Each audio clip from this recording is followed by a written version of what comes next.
Salutations, utopians. This running back situation is quite polarizing. The old adage, don't hate the player, hate the game, comes to mind. I'm very conflicted because I see this from both sides. Running backs, it's cruel and unusual. The amount of workload they take on, and in return, the shelf life of these running backs, and in return, what they're getting in pay, can never really truly be quantified. And no matter how much the game evolves, it will always gear around and favor the team with the star running back. Now, don't get me wrong. Patrick Mahomes doesn't have a marquee name at running back, and he's won quite a few Super Bowls now. And he controls the market. But with that being said, if I put my ownership cap on, I accept the idea that, look, the value, the shelf life, 5 years, and then most running backs expire. And when you tie your money to a running back, you can look case in point to team salary caps that have done so. Pittsburgh, Le'Veon Bell, Ezekiel Elliott with Dallas.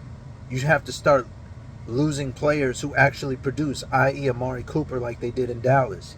And now they've been scrambling trying to find a bargain ever since to stretch the field vertically while they try to develop CeeDee Lamb.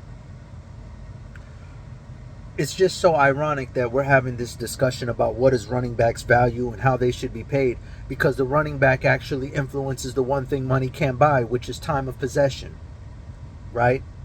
So now, what are the alternatives?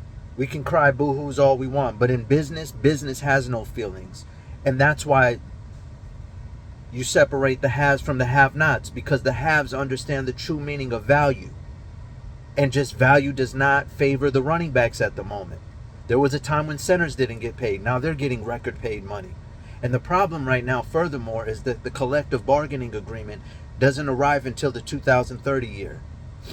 So with that being said, what are some suggestions, though, still at the top of my head that I could think of? One, letting running backs leave a year early. Try to incentivize making people want running backs to be running backs still. Because you're hearing more and more parents saying, it's not worth my child playing running back. And if you're an owner, overall, your end-all game, your end-all be-all, is we don't want to end up turning into the Canadian League. Canadian League works because they have a whole country, and Canadians take pride in being Canadian. But in the NFL, you have to keep a healthy distance. You can't afford the game to becoming all pass, turning into all pass.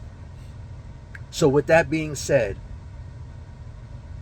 perhaps letting running backs get out a year early, adjusting the minimum pay for running backs out of the draft, so they're making earnings sooner. They're earning higher sooner. So a running back, like there was a time when a Jamarcus Russell could get a $70 million guaranteed signing bonus. Anthony Richard of the Indianapolis Colts just got a $21 million guarantee on his contract. You can't tell me you can't raise the bar a little bit for the running backs. It makes no sense. That's something that can be addressed. Furthermore, you cannot be allowed to franchise a running back twice. Only once. It's inhumane. That's gross. These are some quick solutions to fixing a problem that's glaringly wrong. Because it's football, it's okay. But in the employment world, telling someone your age is making it worse is not right. It doesn't sit well with me. So, in conclusion, I gave some selections, some choices. Stay tuned. There's quite a wealthy market right now for running backs. Josh Jacobs holding out, Saquon holding out. You got Ezekiel Elliott sitting in free agency. Kareem Hunt's available. Lenny Fournette. Stay tuned. This is a fascinating situation that we're watching unravel. Global. Out.